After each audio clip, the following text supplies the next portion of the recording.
کیفیات بدلتی رہتی ہیں، جیسے موسم بدلتے ہیں، جیسے وقت بدلتے ہیں. آپ دیکھیں ایک دن میں صبح سے لے کے شام تک آسمان کے کتنے رنگ بدلتے ہیں. سب بیرونی ماحول کے اثرات ہماری ذات پہ پڑ رہے ہوتے ہیں.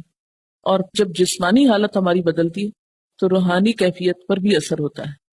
روحانی کیفیات ہمیشہ بہت اعلیٰ درجے کی ہو نہیں سکتی، اور اگر رہیں تو ہم تھک جائیں، ہم دنیا کا اور کوئی کام کر نہ سکیں. تو یہ بھی اللہ تعالیٰ کی ایک رحمت ہوتی ہے، کیونکہ جتنا ہم کو احساس ہوتا ہے کہ نہیں ہماری یہ کیفیت ٹھیک نہیں ہے، پھر ہم دوبارہ نئے سرے سے کوشش بھی کرتے ہیں.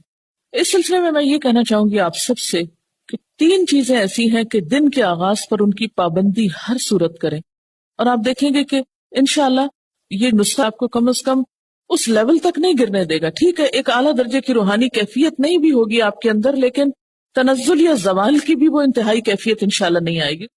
ایک تو یہ ہے کہ فجر کی نماز کی پابندی، اگر آپ اس کی پابندی میں کامیاب ہو جائیں تو آپ سمجھیں کہ کامیاب انسان ہے.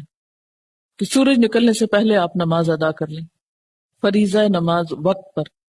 جس دن آپ کی صبح کی نماز وقت پر نہیں ہوگی اس دن آپ کی روحانی کیفیت بہت خراب ہوگی. دن بھر کچھ بھی ہو، رات کبھی بھی سوئیں، کوئی بھی طریقہ ہو، لیکن فجر کی نماز جانے نہ دیں.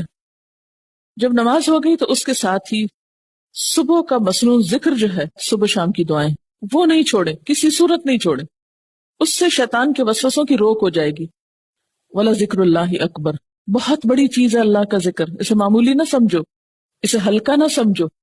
کچھ بھی ہو جائے، دنیا ادھر کی ادھر ہو جائے، چاہے آپ مصلی پہ بیٹھ کے پڑھیں، چاہے آپ واک کرتے ہوئے پڑھیں، چاہے آپ ناشتہ بناتے ہوئے پڑھیں، چاہے آپ گھر کی صفائی کرتے ہوئے پڑھیں، جو بھی آپ کا کام ہے سویرے اٹھ کے کرنے کا، جہاں آپ گھر سے فوراً نکل آتے ہیں نماز پڑھ کے تو سفر میں پڑھ لیں، کیونکہ ہر ایک کے حالات مختلف ہیں.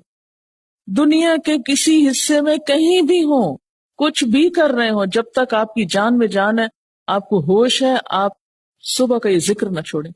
جب انسان اللہ تعالیٰ کی پناہ لینے کی دعائیں مانگ لیتا ہے تو دل کو ایک خاص قسم کا قرار آتا ہے. اور تیسری چیز ہے تلاوت قرآن.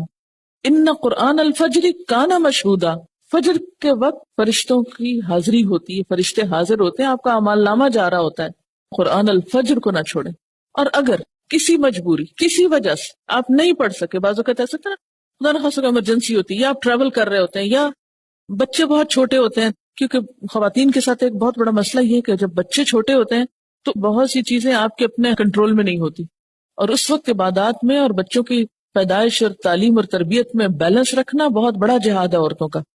تو اس تلاوت کو نہ چھوڑے، اور خواہ ایک پیج ہو، خواہ ایک آیت ہو، کھولنا نہ بھولیں.